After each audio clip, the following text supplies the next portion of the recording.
방은요, 대인관계를 위한 소통 방법입니다. 자, 지난 시간에 인맥 리스트 작성해봤고, 이번 시간에는 그 소중한 인맥을 나의 인맥으로, 더 소중한 인맥으로 유지하기 위해서 비즈니스 매너라든지 또 의사소통을 좀 더 효과적으로 하는 방법을 배워보겠습니다. 먼저 첫 번째 비즈니스 매너 여러 가지를 배우고요. 두 번째는 질경인이 되는 방법, 질문, 경청, 인정을 어떻게 할 것인가. 세 번째는 커뮤니케이션 화법을 배워보도록 하겠습니다. 먼저 비즈니스 매너 몇 가지 배우겠습니다. 비즈니스 매너를 배우게 되면 타인에게 나의 비즈니스 매너가 신뢰감을 줄 수가 있습니다. 신뢰감을 줄 수 있기 때문에 그 사람의 됨됨이나 어떤 그 사람의 가치를 평가하는 기준이 될 수가 있어요. 그래서 비즈니스 관계에서는 특히 이런 매너가 굉장히 중요합니다. 이미지 메이킹을 별도로 받고 돈을 지불하고 받는 사람도 있고 굉장히 노력들을 많이 하는데 기본적인 몇 가지만 익히게 되면 다른 사람에게 굉장한 호감도를 높이게 되고 좋은 이미지를 줄 수가 있습니다. 그래서 본인의 친절한 태도가 먼저 밑바탕이 되어야 되고요. 또 상대방에 대한 배려 서비스 한다는 마음가짐이 필요하고 또 올바른 예의 범절을 본인이 갖춰야만 품격 높은 비즈니스 매너를 갖출 수가 있습니다. 먼저 옷차림부터 볼게요. 옷차림 매우 중요하죠.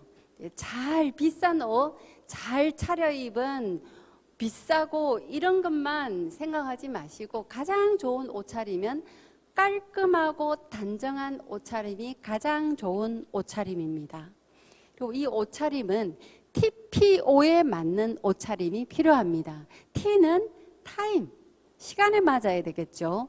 두 번째는 플레이스, 장소, 또 요 경우에 따라서 어떤 그 상황에 따라서 옷 입는 것도 매우 다를 수가 있습니다. 가족 모임에 아빠가 양복을 쫙 빼입고 나타났어요.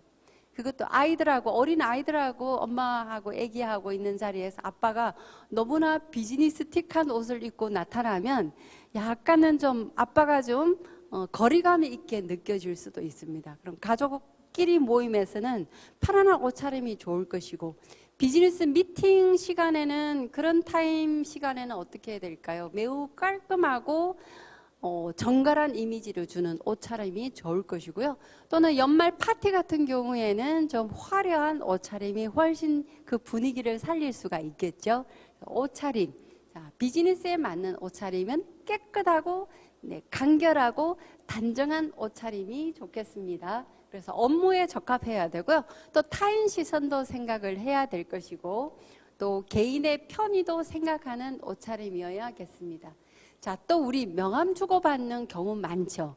명함을 주고받을 때, 명함을 관리할 때는 명함집에 반드시 명함을 넣어서 관리를 하고 또 명함을 빼서 상대방한테 줄 때도 상대방 위주로 명함을 주는 게 좋겠죠. 상대방이 나의 이름을 볼 수 있도록 명함을 주고 한 손으로 이렇게 주는 것보다는 공손하게 상대방한테 명함을 건네게 되면 상대방도 내가 공손하게 건네면 상대방도 나의 명함을 공손하게 받습니다. 내가 명함을 받았다 할 경우에는 대화를 할 때 책상 위에다가 올려두고 저 같은 경우에는 사람 이름 외우는 게 금방 되지 않더라고요. 그래서 대화를 할 때 이 명함을 책상 위에 테이블 위에 올려놓고 보면서 대화를 합니다. 또 상대방의 이름을 항상 대화 속에 5번 정도 넣어서 이야기를 하니까 상대방의 이름도 금방 외우게 되더라고요.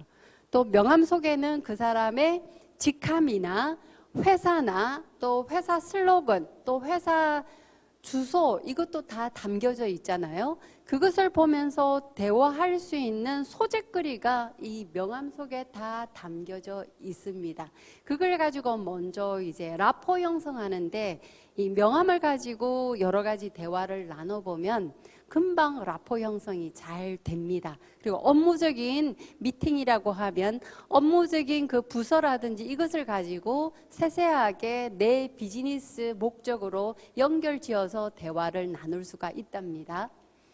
자, 이제는 대화법 몇 가지를 배울게요. 제일 중요한 건 우리 대화할 때 보면 거의 다 질문하고 듣고 또 내가 이제 끄덕이고 하는 이런 인정을 보이고 하는 게 반드시 필요하죠. 그래서 질경인이 되어라는 것은 질문을 잘하고 잘 듣고 인정을 잘하는 사람을 질경인이라고 합니다.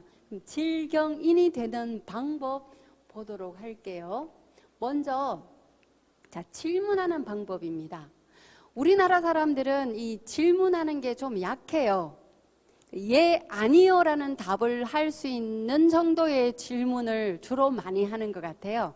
예, 아니요의 그 답을 유도하는 것보다는 상대방의 속마음을 이야기하고 상대방의 생각을 끄집어낼 수 있는 질문이면 가장 좋은 질문이 되겠습니다. 그래서 어떻게 하면 좋겠니? 라고 질문을 한번 하는 습관이 필요할 것 같아요. 어떤 이런 상황이 있다, 어려운 상황이 있다, 또는 어떤 아이디어를 넣어야 된다 할 때는 어떻게 하면 좋겠습니까? 하고 이야기해서 한 사람 한 사람 생각을 자유롭게 이야기하도록 유도를 하면 그 속에 굉장히 좋은 아이디어가 나온답니다. 왜 그랬니? 이거 왜 그랬니? 이렇게 하면 좀 따지는 듯한 질문이 되어버리는데 어떻게 하면 좋겠니? 이렇게 상대방한테 방법을 물어보는 질문 상당히 좋을 거고요. 또 닫힌 질문보다는 열려있는 질문, 또 부정적인 질문이 아니라 긍정적인 질문으로 이야기하는 게 좋겠죠. 우리 항상 물을 때 부정적인 답변을 일부러 유도하는 그 습관을 가진 사람이 간혹 있더라고요. 기왕이면 긍정적인 답변. 예를 들어서 강의가 다 끝났어요. 피드백을 할 때 꼭 꼬집어가지고 평가를 유도하는 사람 있잖아요. 그런 것보다는 자, 너무너무 우리 강사님들 수고 많으셨습니다. 좋은 의견도 많이 말씀하셨고 너무 발표를 잘하셨습니다. 자, 칭찬 한마디씩만 한번 해주시면 고맙겠습니다 하고 하면은 좋은 이야기만 나오게 되는 거예요. 그리고 확대 질문. 자, 이 테마가 끝났다. 이런 어떤 끝났다고 하면 이번 차시가 끝나면 다음 차시에는 어떤 주제를 가지고 한번 발표를 했으면 좋겠습니까? 하고 다음 시간에 할 것들을 미리 한번 발표를 해보게 하는 겁니다. 이렇게 질문하면 굉장히 상대방의 좋은 생각을 끄집어낼 수가 있어요. 다음은 이제 듣기를 어떻게 할 것인가? 우스갯소리로 배우자 경청이라는 게 있습니다. 배우자끼리 얼마나 경청이 안 됐으면 가장 못하는 경청을 배우자 경청이라고 하더라고요. 그 서로 왜 닭과 소가 서로 안 보잖아요. 그것처럼 서로 이제 딴 말을 하는 거예요. 방향도 쳐다보지도 않고.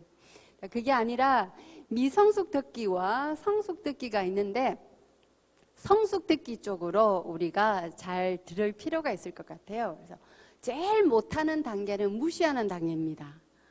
상대방을 무시해버려요. 무슨 말을 하는지 무시하면 정말 기분 나쁘죠.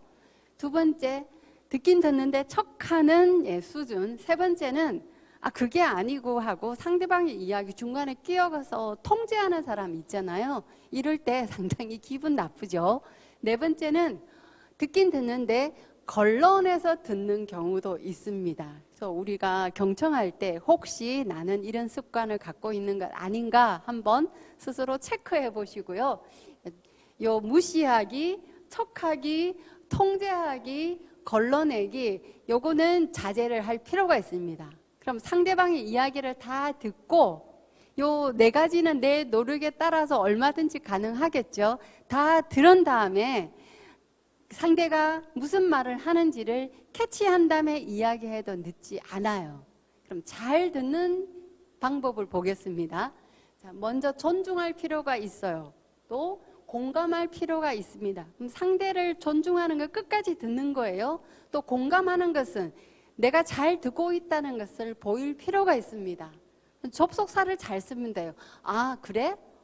그렇구나. 그 다음은 이렇게 맞장구를 쳐주거나 또는 고개를 끄덕끄덕 하는 것도 상대방의 이야기를 잘 듣고 존중하는 내 이 마음을 표현하는 거죠. 또는 수첩을 꺼내어서 특히 비즈니스 미팅 때는 상대방의 이야기를 내가 잘 듣고 있다는 것을 메모하는 것을 보일 필요가 있습니다. 회의 시간에도 또 리더하고 미팅할 때도 메모하면 아, 이 사람이 내 이야기를 잘 듣고 있구나, 상당히 존중받는 느낌이 들고요. 또 모티베이터에서 정말 상대방을 동기부여시키는 사람이 있어요. 왜 공감, 감정이입이 되어서 상대방에게 정말 적극적으로 잘 듣고 있고 안심시켜주고 있고 왜 그 모든 해답을 다 줄 듯이 듣는 사람이 있습니다. 이런 단계. 그다음 마지막에는 통달하는 단계입니다. 딱 들으면 이 사람이 지금 필요한 것은 무엇인가, 정말 원하는 것은 무엇인가까지도 캐치해내서 듣는 사람 있잖아요. 그런 사람이 통달하는 단계까지 간 사람이에요. 그 정도까지는 우리가 못 가더라도 존중하고 공감하는 단계까지는 노력을 하면 얼마든지 가능합니다. 고개 끄덕끄덕 하는 것과 또 네, 그렇군요. 그리고 또 자기가 듣다가 중간에 놓칠 수가 있잖아요. 그럴 때는 좀 전에 선생님 말씀하신 건 이런 이야기인가요? 하고 다시 되물어보는 거예요. 그럼 내가 잘 듣고 있다는 것을 표현하는 것이고, 또 내가 또 중간에 잘못 들을 수도 있잖아요. 확인, 체크할 필요가 반드시 있습니다. 그래서 인코딩이 있고 디코딩이라는 게 있거든요. 인코딩, 디코딩, 요게 이제 이야기를 하고 내가 들어오고 나가고 하는 요게 사람마다 수준 차이가 약간씩 있답니다. 그럼 나의 단계를 한번 성숙 단계로 올리려면은 조금의 노력이 필요할 것 같습니다. 네. 자, 그리고 이제 칭찬 단계는요, 여러분들 그 스트로크라는 말이 있습니다. 스트로크란 말은 머리를 쓰다듬어주고 인정해주고 격려해주고 하는 게, 그게 이제 결국은 칭찬 스킬 속에 포함이 되는데 그 스트로크라고 합니다. 교육학에서는. 그럼 칭찬하는 말을 주고 또 고개를 끄덕끄덕 하는 것도 하나의 스트로크이고, 또는 왜 막 상대방한테 관심을 내비치는 사람 윽박지르고 하는 것도 있잖아요. 그것도 하나의 부정적인 스트로크이거든요. 완전 무시하는 게 이게 인정하지 않는 거예요. 그래서 뭔가를 표현을 해야 된다는 것. 기왕에는 표현을 할 땐 좀 더 성숙된 표현, 긍정적인 스트로크를 상대방한테 주는 게 필요합니다. 자, 응수화법을 예를 하나 들어볼게요. 무조건 이 응수화법을 할 때 마이너스 왜 공격을 받을 때가 있잖아요. 이럴 때도 나는 플러스적인 기운으로 바꿀 수 있는 게 요 응수화법입니다. 제가 지금 제시하는 몇 가지 커뮤니케이션 화법을 익혀놓으면 대화할 때 상당히 여러분 쪽으로 만들어 갈 수가 있습니다. 맞습니다. 네, 맞습니다. 정말 맞습니다. 옳은 말씀입니다. 상대가 이야기할 때 약간은 좀 자기하고 거부감이 있을 때도 있죠. 이럴 때라도 네, 맞습니다. 예, 그렇게 생각할 수도 있습니다. 라고 상대를 먼저 인정해주고 나서, 그런데 이런 상황에서는 이게 약간 좀 맞지 않는 것 같습니다. 라고 이야기하는 게 상대방이 훨씬 긍정적으로 받아들일 수가 있습니다. 무조건 상대가 왜 억지 부릴 때도 있잖아요. 아닌 걸 주장할 때가 있잖아요. 그럼 처음부터 아닌데요, 이게 아니라 네, 그렇게 생각할 수도 있습니다. 예, 그렇게 이해할 수도 있겠네요. 한 다음에 내 이야기를 해도 늦지 않다는 것. 응징하는 사람이 있어요. 아니에요. No. 해놓고. 그건 이제 우리나라 정서하고는 조금 안 맞는 것 같아요. 외국 사람은 처음부터 no, yes, 이게 분명하잖아요. 근데 우리나라 사람들 정서에는 아닌 걸 처음부터 no 하게 되면 담을 쌓아버리는 경우가 많이 있습니다. 이럴 때는 좀 더 부드럽게 내 쪽으로 이끌어가기 위해서 비즈니스 차원으로 나한테 유리한 쪽으로 이끌어 나가려면은 이 응수화법을 잘 활용하시기 바랍니다. 이 응수화법하고 좀 비슷한 게 있습니다. 질문법을 한번 던져보시기 바라요. 네, 어떻게 그렇다고 생각하세요? 무조건 왜 부정적인 이야기 하는 사람이 있어요? 그러면 왜 그렇게 생각하시는지요? 라고 물어보는 게 좋을 것 같고요. 또는 구체적인 예를 제시할 필요가 또 있습니다. 이거 정말 됩니다. 이것보다는 특히 남성들한테는 왜 이것이 되는지 통계적인 자료라든지 어떤 그 사설이라든지 객관적으로 타당한 자료를 제시하면서 이야기를 하게 되면, 또는 옛날에 이러한 사례가 있었습니다 라고 이야기를 하게 되면 공감을 하게 되고요. 또 자료 전환품, 상대 관심 자료, 요거는 두 번째하고 비슷하게 돼요. 또 정명격퇴법이 있어요. 정말 왜 말이 안 먹히는 사람이 있잖아요. 이럴 때는 자기 주장을 또 가끔은 또 한 번씩 강하게 내칠 필요도 있습니다. 아닙니다. 이건 당치도 않습니다. 이렇게 표현할 필요가 있고요. 또는 나의 페이스로 끌어넣는 법이 있습니다. 왜 무조건 시대에 안 맞다, 나이에 안 맞다, 내 형편에 안 맞다, 내 위치에 안 맞다 하고 부정하시는 분이 있어요. 그럴 때는 아예 그렇기 때문에 해야 됩니다. 네, 이런 상황이기 때문에 이렇게 해야 됩니다. 네, 여자이기 때문에 이게 반드시 필요해요. 네, 돈이 없기 때문에 반드시 이건 꼭 해야 된다고 생각합니다. 이렇게 그렇기 때문에 라고, 네, 이런 화법을 한번 사용해 보시고요. 또 yes but은 좀 전에 말씀드린 응수화법과 응징화법의 예입니다. 자, 이렇게 커뮤니케이션 스킬 가장 기본적인 것 질경임 배웠습니다. 좀 더 질문을 잘하는 요령, 또 잘 듣는 방법과 또 스트로크하는 인정하는 방법과 또 여러 가지 커뮤니케이션 화법을 배워봤습니다.